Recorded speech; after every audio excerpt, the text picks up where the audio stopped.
Okay, welcome back. This is going to be lecture 16. We're going to be talking about Ecuador. So you'll notice we've been sort of moving up and up and up north towards America. We'll end with Mexico. So I tried to start at the bottom. We'll move all the way up to the northern corridor, and then end with sort of Latin America. Well, no, Central America, I guess, at the end. Okay, so Ecuador. We're going to skip straight to section 4. It's been largely peaceful transitions in Ecuador. They've really gotten away with a pretty non-violent society, right? There's been no real like Marxist guerrilla groups. There's not been a whole lot of like military violence or civil war. There's not a lot of like drug violence there, so they've done pretty well, right? They have really powerful unions. Oh, and I would even mention like their military dictatorships were pretty peaceful. Like they didn't disappear people, they didn't murder people. Um, so far as we know, and not nearly to the extent that some of those other countries did. So it's been relatively peaceful.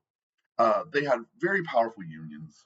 Um, they had early women's suffrage actually just after the United States in 1929. They introduced women's suffrage, and they've had a 50% gender quota since 1998. So another one, again, that has high gender quotas for women so that they get some participation in politics and a voice. Okay, section 5, political developments is the democratic transition.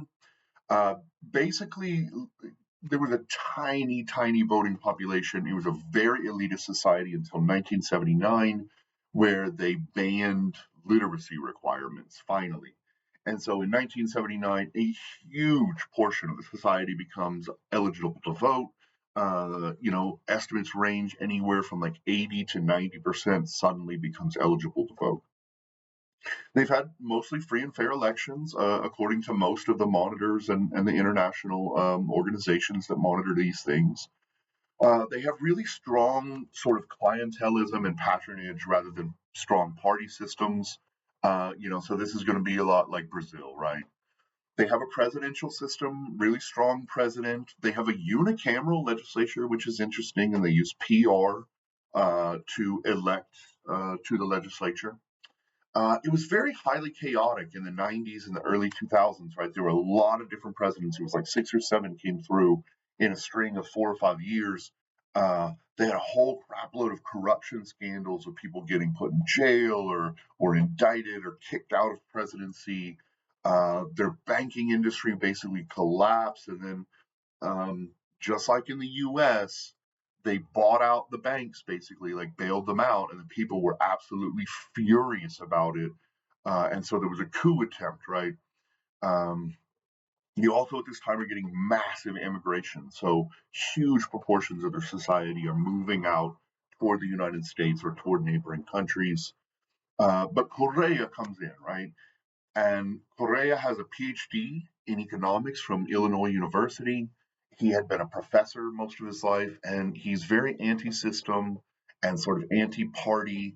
And he puts together all of these sort of technocrats and policy wonks and scientists to run the government. Uh, and things start going pretty well. He is highly progressive, or their constitution generally is pretty highly progressive, left wing constitution.